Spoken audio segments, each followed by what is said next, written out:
Remember how easy it was to make friends as a kid? Back then, you could meet someone on the playground, exchange a few words, and bam, you had a new best friend. As adults, though, it's not that simple. The idea of constantly putting yourself out there and starting conversations with strangers can feel intimidating, especially if you're an introvert. But here's the good news. With the right mindset and some practical strategies, you can expand your social circle in a way that feels natural. So make sure you do it smart. Friendship and your health. Need a little motivation to put yourself out there? Studies show that friendships have a direct impact on your health and longevity. Research suggests that strong social connections can help lower blood pressure, reduce inflammation, and even decrease the risk of diabetes. A long-term Harvard study even found that friendships are one of the biggest factors in overall happiness. Of course, family is important, but relying solely on family for emotional support can be limiting. And if you've noticed that your friendships have faded over time, don't worry, it's normal. Once we hit 25, friendships often take a backseat to work, relationships, and other responsibilities. That doesn't mean there's anything wrong with you, and it certainly doesn't mean you're doomed to loneliness. But if you're feeling lonely, it might be time to take action. Here's how. 7 practical ways to meet new people.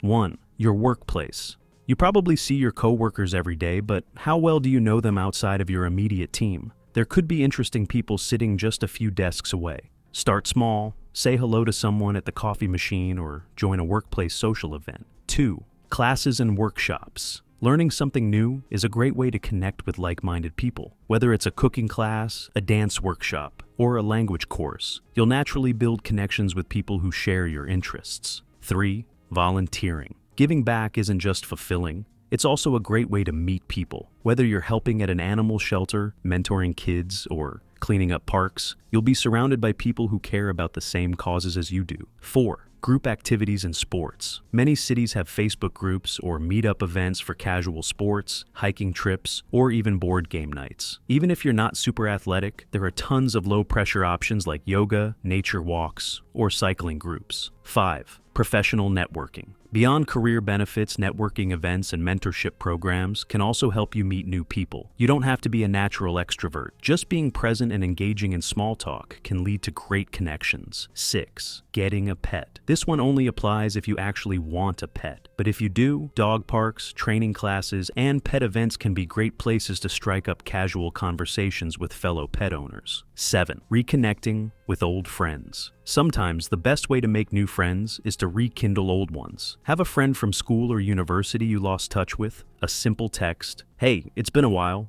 Want to grab a coffee?" can be all it takes to restart the friendship. How to be more approachable. Knowing where to go is one thing, but what if you feel like people aren't naturally drawn to you? Sometimes we unintentionally send signals that make us seem unapproachable. You don't have to change who you are. Just keep a few psychological tips in mind. Smile. A simple smile can make you seem warm and inviting. We often forget to do this, especially when we're nervous. Avoid crossing your arms. Keeping your hands visible, especially palms up, makes you seem open and honest. Make eye contact.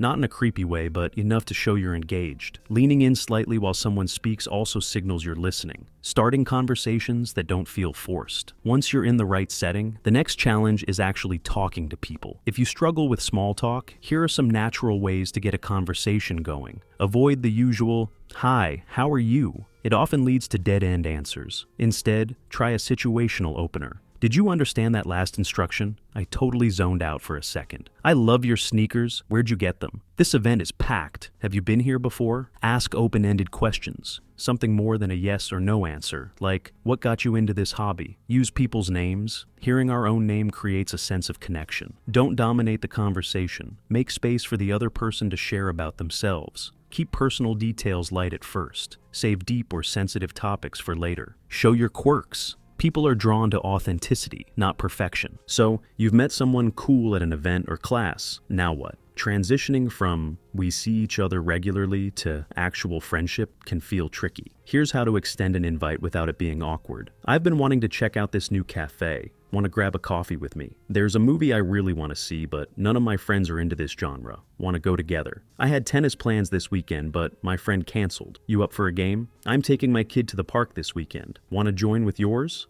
If you're an introvert, this might feel like a big step. But if you genuinely enjoy someone's company, chances are they'd love to hang out too. So go ahead, take that first step. You never know who's waiting to meet you. Thanks for watching. Stay with us for more.